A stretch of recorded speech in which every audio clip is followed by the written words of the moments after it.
Hello class, this is going to be a very quick video for pK relationship, but in fact this is going to be a very short class too. I'll go over some pK parameters and then try to relate one with another. I'll also go over some calculation to understand the pK relationship among different parameters. You have to, although we will give you the equation, you have to memorize these equations to understand pK relationship. You see that clearance and this clearance and volume distribution are two independent parameters, but half-life is a composite parameter. That means that depends on both V and Cl. So here in this equation you see that this half-life, what is the relation? Half-life is inverse related to Cl, but it is direct related to volume of distribution. That means I'll explain to you later the relationship that how T half is inversely related to clearance but directly related to volume distribution.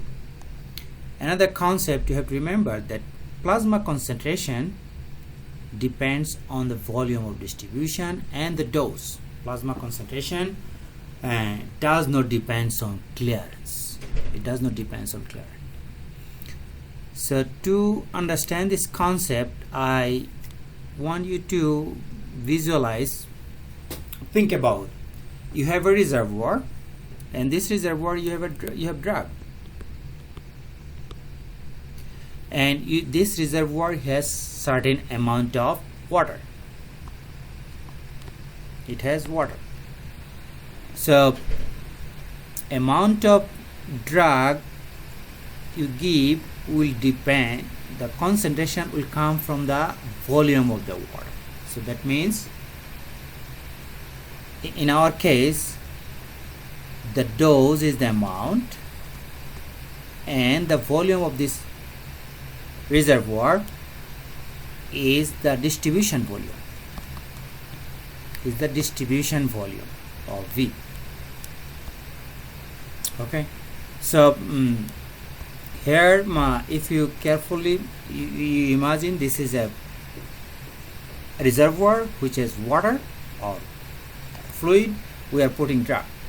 So the amount or the volume will determine the concentration of the drug.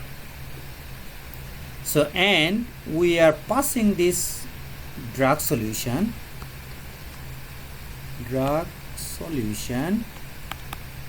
through an extractor.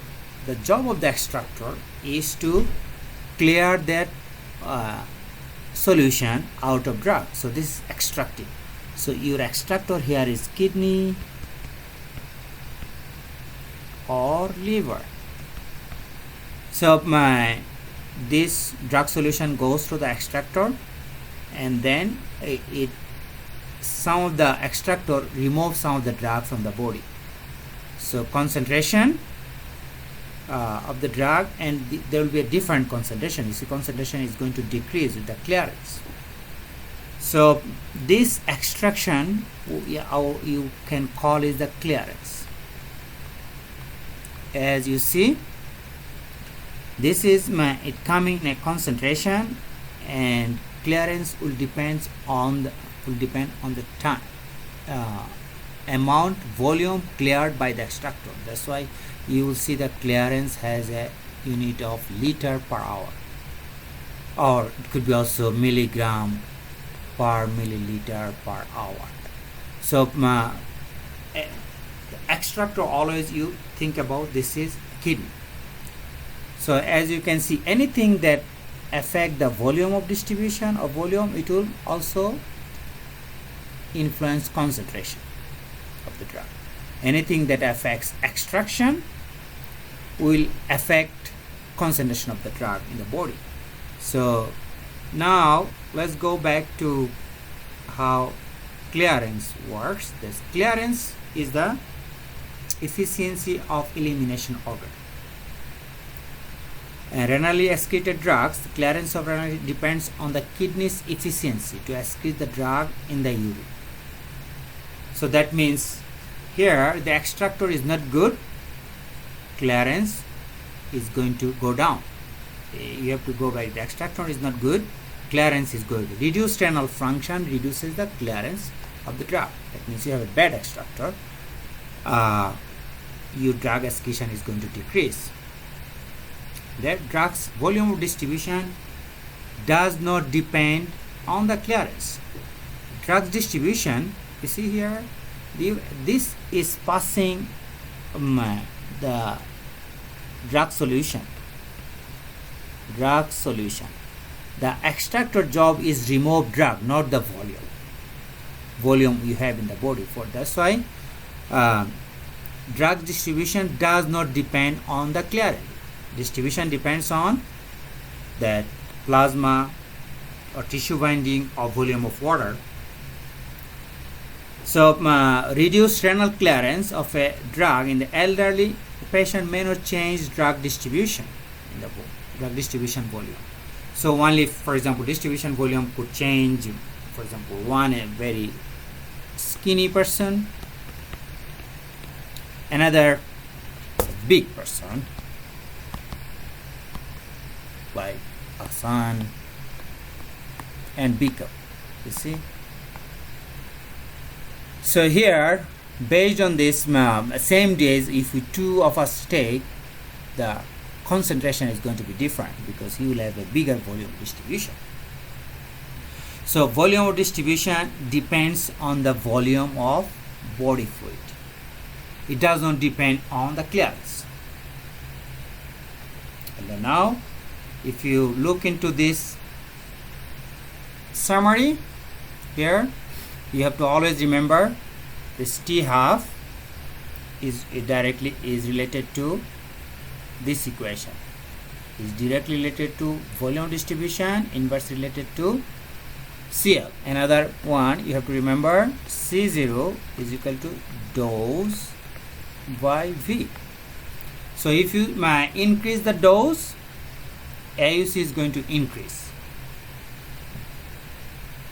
Cmax is going to increase, and initial concentration is going to increase, because you see here it is dose. If you increase this, everything is going to increase, but T half is not going to change. In case of clearance, that means you have a bad extractor, it cannot eliminate the drug. So when you have a bad extractor and more drug stays in the blood, so with the increase in clearance, or you have a better extractor, there is going to drug concentration is going to decrease. T half is also is going to decrease.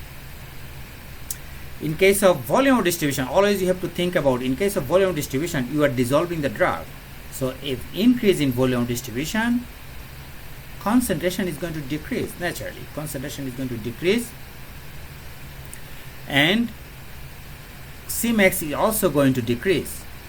But you see, T half is going to increase. If you go back, T half, this equation.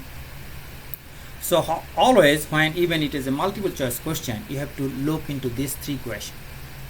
You will have always equation sheet. So you look into the equation and you figure out if the increase in clearance, T half is going to decrease. With the increasing volume distribution, plasma concentration is going to decrease, T half is going to increase. So here are some drug kinetics. It is shown based on using the figures, but if you have followed this, you do not have to go over these figures. Now these are just showing that how clear. For example, in this case, if the dose of a drug increases by twofold, plasma concentration is going to increase by twofold, but T half is not going to change. So plasma concentration increases twofold, that means AUC is going to increase by twofold too. Now, possible question, what is the influence of dose on AUC and Cmax? With the increase in dose, AUC increases, Cmax increases. What happens to half-life when clearance changes? When clearance changes, think about if the increase in clearance, that means you are eliminating more drugs, so drug will have less time to stay in the body, so there will be decrease. How change in the volume is change in the half-life? When the volume distribution, if you go back to this equation, you see volume distribution increases, half-life increases. And now relation between volume distribution and plasma concentration. You have to remember always this equation to explain volume distribution and plasma concentration. So dose V. So you have to assume you have a fixed dose and volume of distribution increases and decreases. Volume of distribution, when volume of distribution is going to increase, this is going to decrease. If volume of distribution goes down, this is going to increase. This is all I have. I hope you like this video, and I would appreciate any input you can give. Thank you.